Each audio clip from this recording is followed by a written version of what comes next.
mapagpalang araw po sa bawat isa. Ako po si Sister Jane from Louisiana po. So, may kodigo po ako. So, ayan po, happy 32nd year anniversary po. Tunay po na napakabuti po ng Panginoon.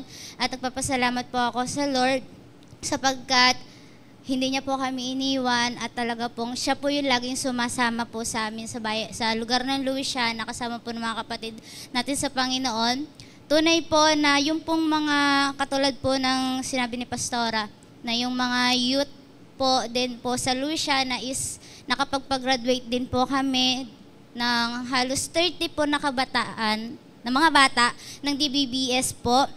Tapos po, ang nakakatuwa po sa Panginoon doon, dati po kasi yung pong mga batang yon sila po yung tinuturoan namin. Tapos ngayon naman po sila na po yung nagtuturo ngayon. So nakakatuwa lang po sa Lord, hindi po sila nawala at ginagamit po sila ng Panginoon po sa gawain sa Lord. Kaya po, sa Lord po yung papuri. At the same time po, na-expose po kasi sila sa mga joint fellowship po ng Sariaya po at saka Louisiana. So, nagkakaroon po sila ng desire na magpagamit ng buhay nila sa Panginoon.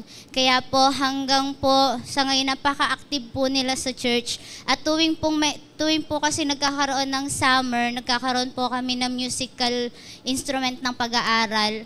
At nakakatuwa po sa Lord kasi po dati po kasi laging may import na galing sa Sariaya yung mga musicians po sa Louisiana, pero ngayon po ay lahat po is talagang sa Louisiana na po, tumubo po yung mga musicians po. Hindi na po kailangan ng import. Meron na po sa lahat ng aspeto ng instrument na ginagamit po ang mga kapatid natin sa Panginoon sa Louisiana. At hindi lamang po yun, maging po yung mga nganta, mga ngawit po is talaga pong sa Louisiana na rin po. Kaya po, yun po yung pinagpapasalamat namin sa Panginoon kasi nga po, yun din po yung talagang todo prayer po namin ni Pastora Girly noon na dahil lugar siya ng Louisiana kasi po kami po yung taga-Sariaya, gusto po namin talaga na magkaroon po ng talagang doon talaga yung na ginagamit ng Lord. Tapos po, yun nga po, nagkaroon po ng pansamantalang pamamahinga po yung pastor po ng Louisiana.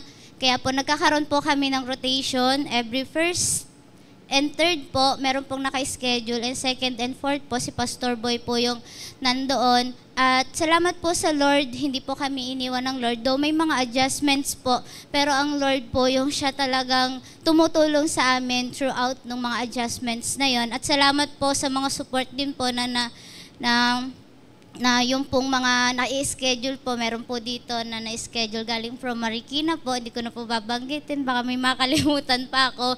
So, yun po, lagi po kayong welcome doon kasi po, pag minsan po ina-assign po ni Pastor Felix. So, lagi po kayong welcome sa Louisiana at magbubudel fight po tayo.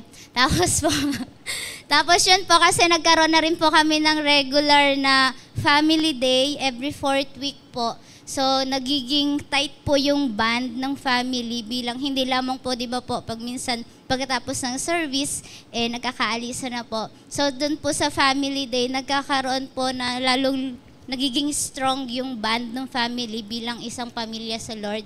At the same time po, pinagpapasalamat ko rin po sa Lord na nung nagsimula po kami ng January, nagkaroon po ng buhay ugnayan ng mga kabataan. Every Friday po, meron po kaming online prayer meeting po ng mga kabataan kung saan sila din po, bawat isa po, nagbibigay, hindi lang po sila active sa mga gawain sa churches, nagiging active din po sila sa pagbabasa ng Bible, nagbibigay po sila ng kanilang personal devotion, and sama-sama po kami nagpe-pray. Kaya nakakatuwa po at hanggang ngayon po, is active po yung online prayer meeting po namin mga kabataan. At prayer din po namin dati kasi na magkaroon ng mga mamis, mga magulang. Ngayon po, hindi lamang po magulang ang ibinigay sa amin, meron na rin kami mga lola, mga tatay, meron na rin pong mga lola. Kaya po salamat po sa Panginoon at yun nga po, nagkakaroon din po yung men's po natin ng sharing po kasi po yung katabi ng church po ay barangay. So nagkakaroon po ng pagkakataon na ma-sharean din po yung mga committee ng barangay. So, kaya po, yun din po kasi talaga yung prayer namin sa Panginoon. So salamat po, sa Lord po ang papuri. Sakto.